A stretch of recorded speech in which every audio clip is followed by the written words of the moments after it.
Are you ready to learn? Because my super experienced guests are ready to share some really valuable information. Make sure and listen all the way to the end to get help and support.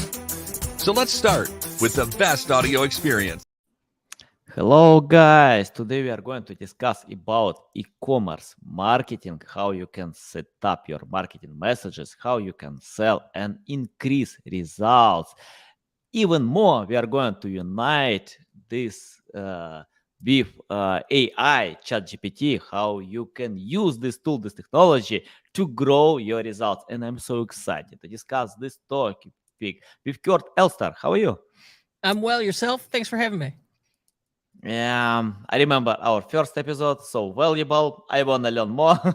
And that's why I decided to invite you one more time. I'm blessed to get great speakers like you on my show. Kurt, before we start, just tell more about yourself, experience, background. Remind our audience about yourself, or new listeners, tell more about you, about your business, and why you pay so much attention to e-commerce marketing and this technology, ChatGPT. Sure. I've worked in e-commerce for the last 20 years, and I've been a Shopify partner for the last 11 years. And I've been working on Shopify full time for almost 10 years now. We run a small agency in Chicago, and we just work exclusively with Shopify merchants.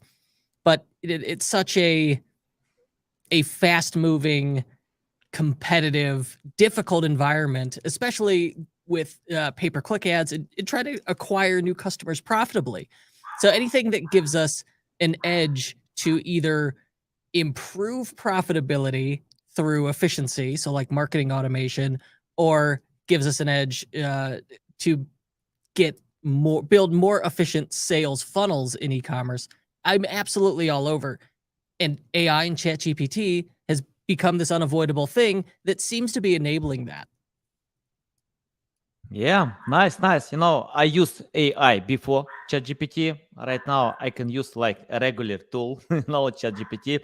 And can you tell how to do it right? Because I see when people create generic prompts, ask generic questions, but 100 million users can do it the same. So, any tips how to do it right? How to create something new by using this tool, because in most cases it's generic without creativity, and many marketers complain they can't get creative result, but it's not golden button. We need to use it smart. Any tips about that? Sure, absolutely. I think where people get into trouble is they sit it down in front of it and they give it something really open-ended, and they say, hey, you're gonna develop some new original content for me, ChatGPT. They just sit down, they say, write my business plan for very successful e-commerce business.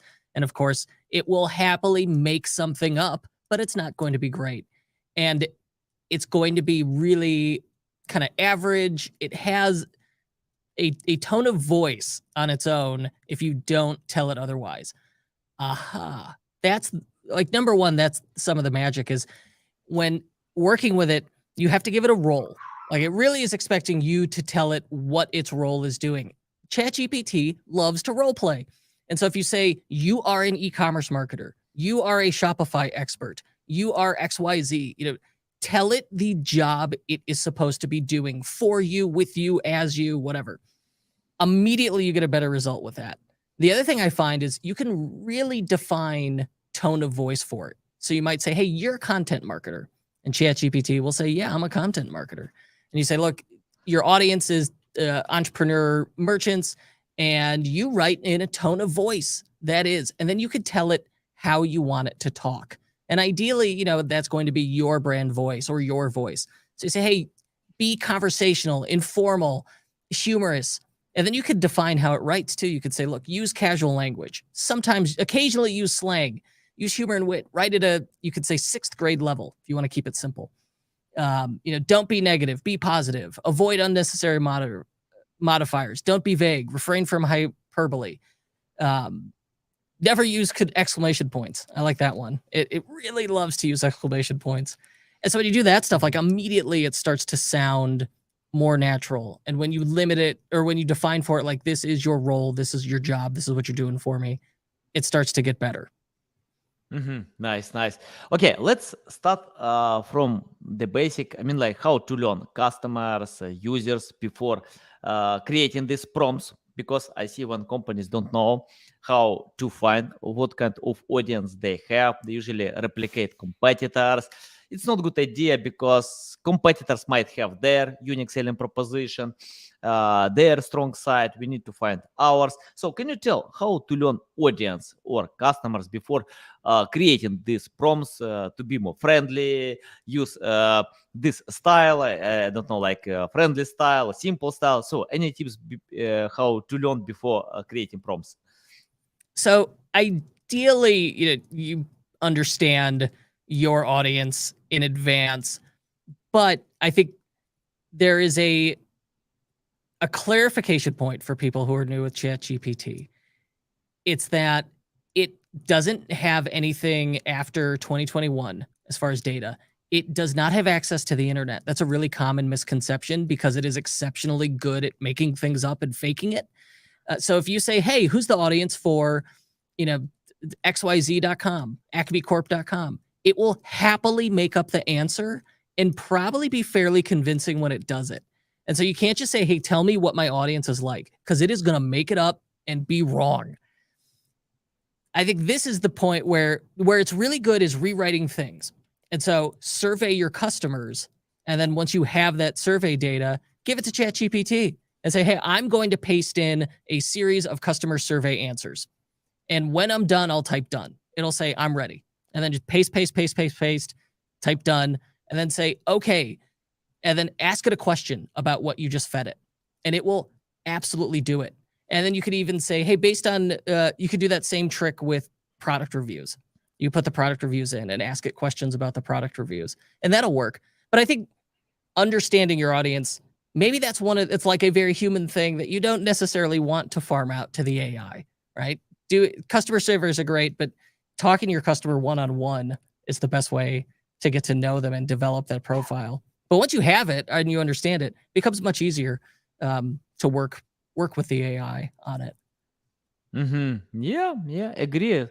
Can you give practical tips how to learn audience? I mean, like by setting these surveys, polls, or sending emails, or talking to uh, salespeople. Because I see when people use this data wrong, they don't understand how. I mean, like practical ways how to do it right.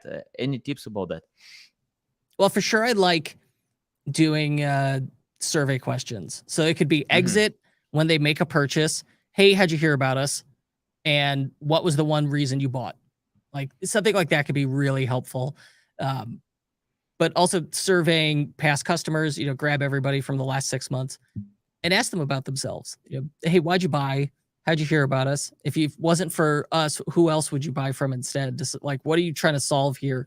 Who would you recommend us to? If you were to recommend us to someone, how would you describe us? To what kind of person would you recommend us? Right. And asking similar questions in different ways, you get great answers. Sometimes I like you do an open-ended question with some hyperbole, like maybe you solve some pain or problem. And it's like, you solve like cleaning windshield glass. And so the question is like, tell us what drives you insane about cleaning your windshield glass. And you get some good answers that way. Once you have the survey data and it's in a spreadsheet and you could just copy and paste it into like a column of text, then it becomes much easier to ask ChatGPT, hey, what's the common theme here? Hey, can you summarize this? Hey, can you provide me highlights? And it'll, you've got 100 answers and it'll happily go through and figure it out for you. And you mentioned that you cooperate with Shopify more than 10 years, and we know that Shopify is the biggest e-commerce platform, like WordPress in blogging niche. So can you tell what kind of advantages Shopify have compared to others? Because I see when webmasters don't like this platform, they think that it's hard to optimize for SEO. I think if you don't know features, yeah, probably it's hard. But if you know how it works, it's not hard. Any insights about Shopify? I mean, like advantages compared to other platforms?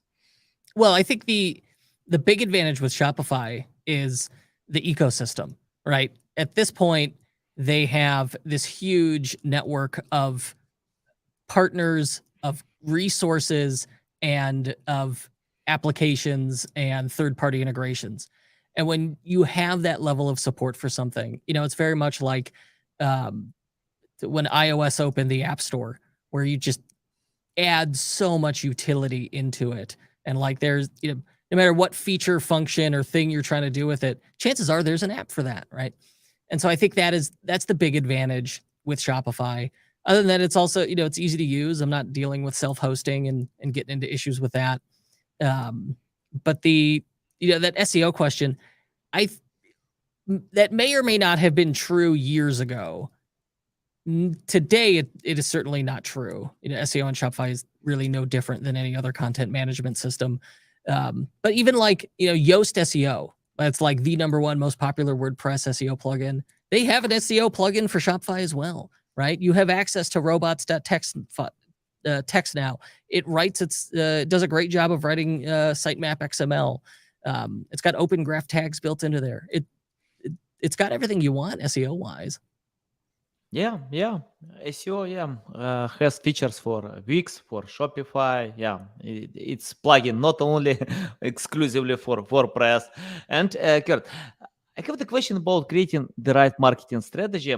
Once I watched interview with Bill Gates, and he said, for example, if he has product A and product B, after investing X amount of money to product A and product B, if product B sells 2 times more, the second time he will invest 2x money to product B, ignoring product A. Simple, yeah. But in life, it's not simple like this. And I often see when companies pay attention to all products that they have. Sometimes it's not good idea because best-selling products can bring a lot more. For example, if we open apple.com, in the first visible screen, I see only iPhone. I don't see MacBook, AirPod, Apple Watch, only iPhone, because iPhone is responsible for 40% of all sales. Sometimes Apple can change the main product after launching a new MacBook. Yeah, we can see MacBook because at that time, MacBook can bring a lot more sales. So can you tell about setting priorities in your marketing strategy? For example, if we create strategy and with limited resources, and almost all companies have limited resources in marketing, so we need to pay attention to specific products that will bring more results. Any tips how to do it right? Sure. I think focusing on having a narrow focus in everything you do will make it easier for you to market your own business, because it becomes very clear what it is you do, what it is you sell, and who you service. And the same is true for the customer. It makes it so much easier for them to understand whether you are a good fit for them or not, whether they should spend time deciding if they should spend their money with you or not. And so focusing, it's very easy with an e-commerce store to import a whole bunch of products and then have way too much stuff and get absolutely nowhere with it. And I get why people do it. If I have a very big net, I will catch more fish. Unfortunately, it doesn't work like that with e-commerce. And so having that narrow focus really benefits you. And so focus to a category, focus to a product type, a subcategory of a vertical, or focus on a specific pain or problem you solve. There has to be some very focused something about the business. Like I worked with a brand that was selling a variety of products, and their top 5 products were all vehicle accessories. And I said, look, you have to your marketing will get easier. Everything will get easier when you just accept that you're a vehicle accessories company now. You shouldn't be selling hats. You shouldn't be selling this other stuff. Vehicle accessories is 80% of your revenue. So just sell that. Be those people. And it hadn't occurred to them. They were shocked by it. But, from the outside looking in, it's often much easier to see these things. Yeah, I agree. Let's talk about common mistakes. In my life, I made a lot of mistakes. I keep doing them, but I don't know another way how to learn, because it's hard to get the right knowledge in college, in school, by reading blogs, guides. So I think everyone starts from basic strategies, best practices, then we can adapt to change and make some difference. Can you tell about common mistakes that companies still do by creating e-commerce marketing strategy and your tips how to find a much better way?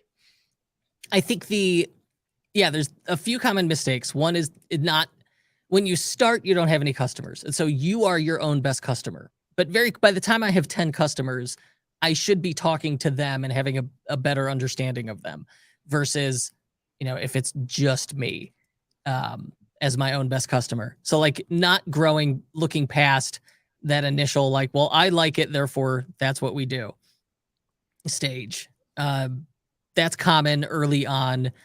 And it's tough because you're emotionally invested in it as the brand founder.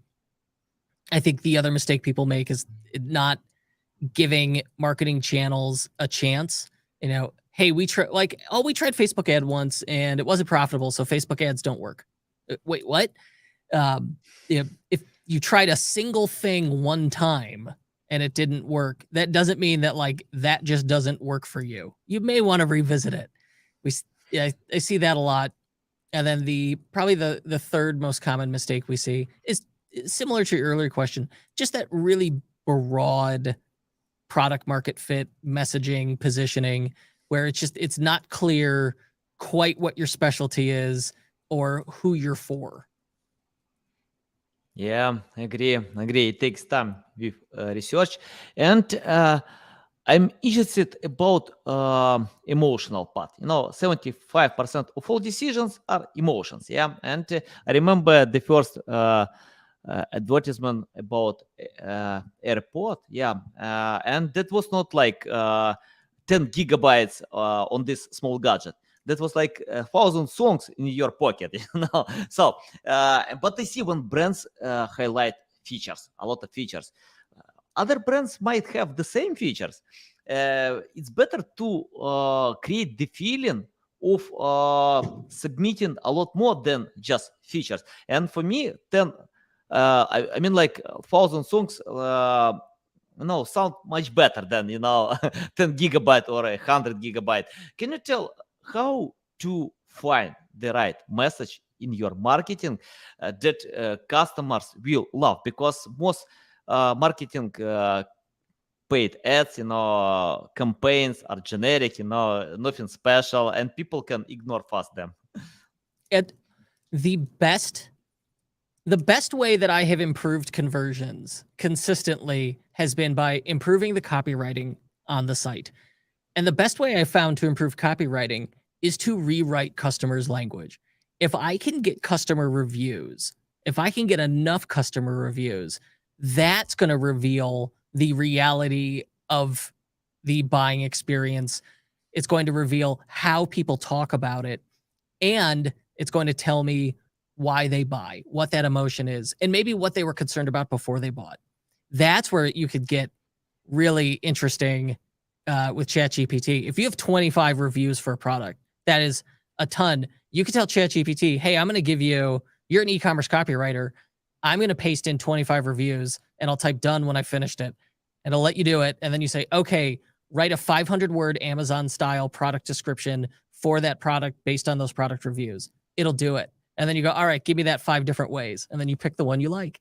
But customer language, voice of customer, by far the most phenomenal and best way to get to that emotion, because they're not guessing, they're not faking it. They're telling you the reality of what buying that product was like. Mm-hmm. You mentioned about writing. I love writing. I think reading books, I think it's the best format, to consume and learn content. But I see when companies have no experience with writing, that's okay. They need to create the best product, compete with many big brands, and they usually tell them it's not like 10 years ago when you open Upwork, hire someone. This someone can create or write content, then you can submit. Google ranked well, and even 10 years ago, I had a team of copywriters who wrote about anything. I gave them topics: weight loss, finance, anything. They wrote, Google ranked. Today, it's not. Google fired all these people. today I usually cooperate with experts who know the topic. So can you tell how to find these experts? You mentioned about writing. It's important. It's like foundation of any website content. Yeah, any tips how to find great writers who can learn your product and create great content? Oh, that one's really tough. I found looking for domain experts or trying to hire from your own email list, especially if it's like something very specialized, is a good way to do it.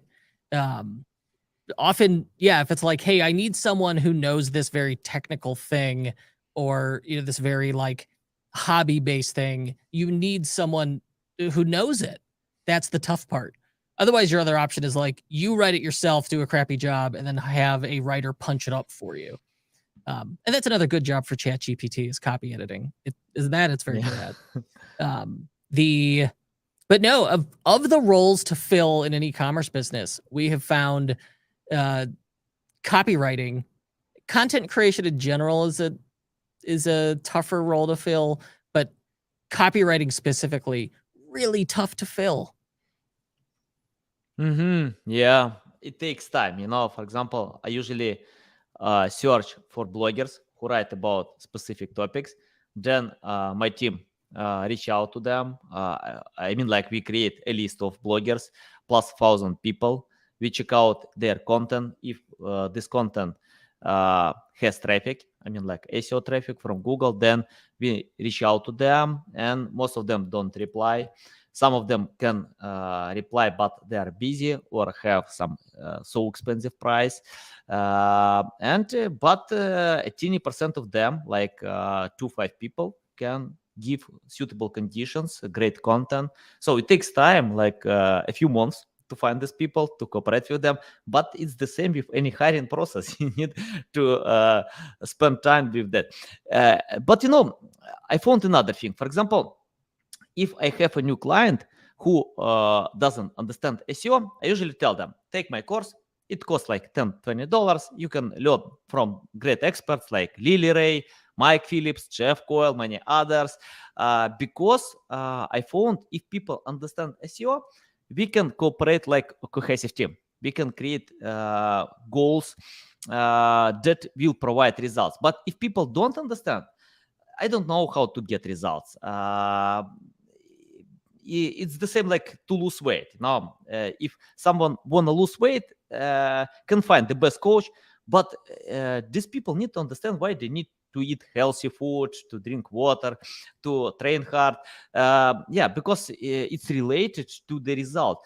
Can you tell about writing, how to improve writing skills, how to make your hands dirty, in order to understand that you will hire the right people who will create great text for your website? I think the first part is you have to find your voice. And so for me, I used text to speech or speech to text, where you use Siri and you dictate to it. And you discover that when you're trying to find your voice in writing, the way you write and the way you talk are often totally different. And that's probably why like maybe writing is tough for you, is because you're making it unnatural.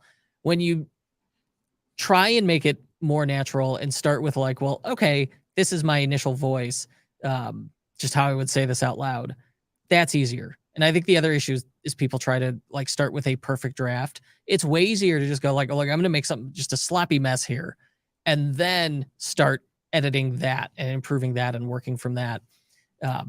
Makes life significantly easier. But the reality is people who write professionally do not write from scratch. They use outlines and templates. And if you Google around, you can find a lot of those. Like Copy Hackers is a really great site for copywriting formulas. The one I use is from a book called The Brain Audit by Sean DeSouza. That's really helpful for both like sales letters, product detail pages. It works really well for that. But yeah, once you get your tone of voice down, then apply it to a framework, outline, or template, and then edit that. And the end result will be really good. Better than you'd expect.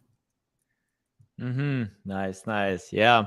And let's talk about how much to write, how long content should be. Because for example, if I open apple.com, yeah, I mentioned about apple.com, and I see very simple text, very simple, nothing special, make difference, a few words, nice looking pictures, but most landing pages have a lot of text, features, explanations why this product is good. So can you tell how to find the balance? Probably people know about Apple, and Apple doesn't need to tell more about iPhone, other products. It's enough to have a few words, but who knows? Probably people need it. So, any tips how to find the balance between writing a lot and writing less, or how to find this medium, in your writing? It's a good question. The it's easy to write a little. Once you start to get good at it, it's easy to just ramble and write too much. The answer, of course, is it depends. It depends on context and what we're trying to sell here. But I would look at, what does my audience know? If I'm selling t-shirts, my audience knows what a t-shirt is. I don't have to really explain it. I don't need 500 words to sell a t-shirt. Maybe that'll help. I should try it. But I don't need it. Versus if I'm trying to sell a brand new product for the first time, and maybe, some kind of electronics, some kind of gadget, then I'm going to have to really explain in detail or depending on the price. The higher that price goes, the more explaining I probably have to do. But if you look at Amazon listings for any product, it's like intro, they're like, hey, they do these tight, bullet paragraphs with, 1 or 2 sentences and then bullet points. And then they'll have an even longer section. I like that format where you lead with hey, here are the bullet point highlights for people who just want to skim, and one or 2 sentences that summarizes it. And then then additional details, a much longer version where we spell everything out. And that's where you do accordion menus. The other advantage to having that longer content is if I've written the long content, fairly easy to edit that down and use it for other stuff. Maybe it becomes an email series on a welcome newsletter, which really those could sell very well. Mm-hmm. I opened your LinkedIn profile because I love opening LinkedIn profiles, and I see on your LinkedIn profile that you host of your Shopify podcast, an unofficial Shopify podcast, but with 2 million downloads, please. So can you tell what kind of value do you bring to your audience, on your podcast if you got 2 million downloads? Because, I love listening podcasts, but I have a lot of podcasts and I have no time to listen at 20% of them. So can you give me and my audience strong reason to listen your podcast? What kind of value can we get to increase the number of these downloads? Every week, unfailing, for the last 500 weeks, we have published. And every week is an interview with an e-commerce entrepreneur or e-commerce professional. And every week is a discussion on something that is going to move the needle on your business. Now, will every episode apply to every person? Probably not. So go ahead, cherry pick the ones that make sense for your business. But at this point, it's quite the wealth of information and interesting people, but all of them are in the e-commerce industry. Mm-hmm. And can you share how you find ideas for your podcast? So any tools do you use, or you ask your guests to share these ideas? Yeah, any tips about that? Well, for finding the guests, often what's been helpful is reaching out or asking, as when we get an interesting guest, asking them, hey, who else should we have on? And that brings, some of the most tremendous ideas and introductions, as well as, if someone is interesting to me, the podcast becomes a Trojan horse to me, because I just want to have a conversation with them for 40 minutes. And so inviting him on the podcast is a really great way to do that. That's helpful. And then as far as topics go, I want to know what they're passionate about. and I want to know how that came to be. I want some of that journey, but then I also I want that takeaway. I want them to teach me something, give me part of that expert domain knowledge. Mhm. Yeah, Kurt, I have the question about your experience. Let's imagine you started today from scratch without any experience in Shopify. You have no 10 years of experience, because I have some people who are looking for ways how to start a first project, first website, first e-commerce business. And if they want to choose Shopify, can you tell what would you do today to learn more about Shopify before launching a new project? I think the first thing, step one of any e-commerce business, regardless of what platform it's on, is who's the audience? How do we build the audience? Start building the audience the same day you say, I'm going to start an online business, right? There is the best time was yesterday. The second best time is today.